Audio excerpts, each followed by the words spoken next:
You know what really grinds my gears? Women are always talking about how they want to be swept off of their feet. But then when you try to put them in the trunk, they start screaming for help. Make up your minds. For the love of God and all that is holy, my anus is bleeding!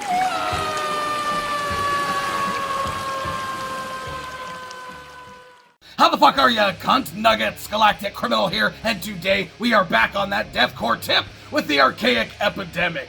Vocalist reached out to me recently, says he digs what I'm doing and he'd like me to check out his band. So that's exactly what I'm gonna do. Simple as that. The ARCHAIC Epidemic. Embracing death with a 1, 2.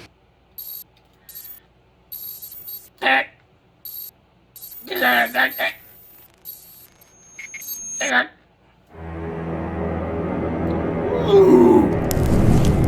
Symphonic?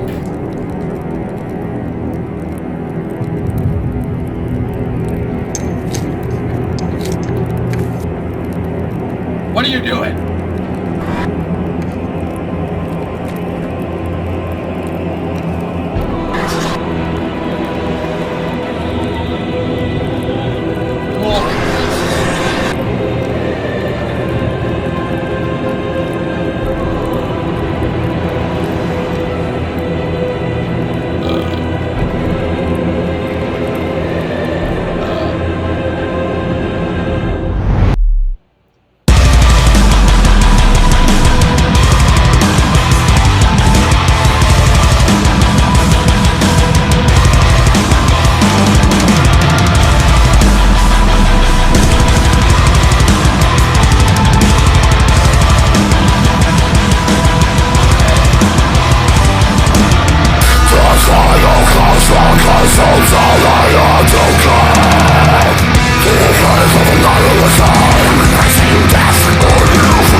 Okay.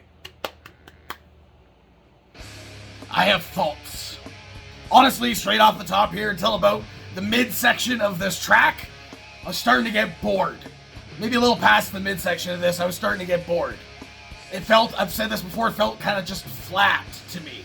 Honestly, there's some cool like riffs happening in this thing, and like the drums were pretty solid as well, but it was kind of just like, it felt like cookie cutter to me, to be completely honest. And then this thing kind of flipped itself on its own head, going towards like the middle towards the end of this thing. I thought, where was that this whole time? Holy fuck, the change up was fantastic. I honestly feel like if you cut like a good 30 or so seconds out of like the beginning chunk of this song, replace it with what you did at the end of this, that like quiet break chanting choir type thing that you ended the song with. If you had to place that in the middle, you know, and kind of broken up that the, I don't want to say monotony, but the sort of like flat nature to the beginning of this song, I think that would have been really, really interesting. I think that would have been interesting, kind of leading back into that change moment that I was talking about, where this thing just kind of took off and started to soar. That's when I really, really started to enjoy the song. I think vocally it's fantastic. I think the drums and guitars that were all good, but for the most part, it felt kind of cookie cutter to me. Nothing really stood out. Nothing really felt that special. Again, till like the little past the halfway mark here when it took off. I thought that was pretty great. So yeah, for me overall, enjoyable, but nothing super special. Maybe a stronger symphonic element off at the top would have changed my opinion. Maybe not. But hey, if the rest of you fuckers think of this shit, do you agree with me? Let me know in the comments below. Of course, there'll be a link in the description for this video, so you can go to watch it for yourself full screen full audio and get the full experience. And as always, have yourself a fantastic evening.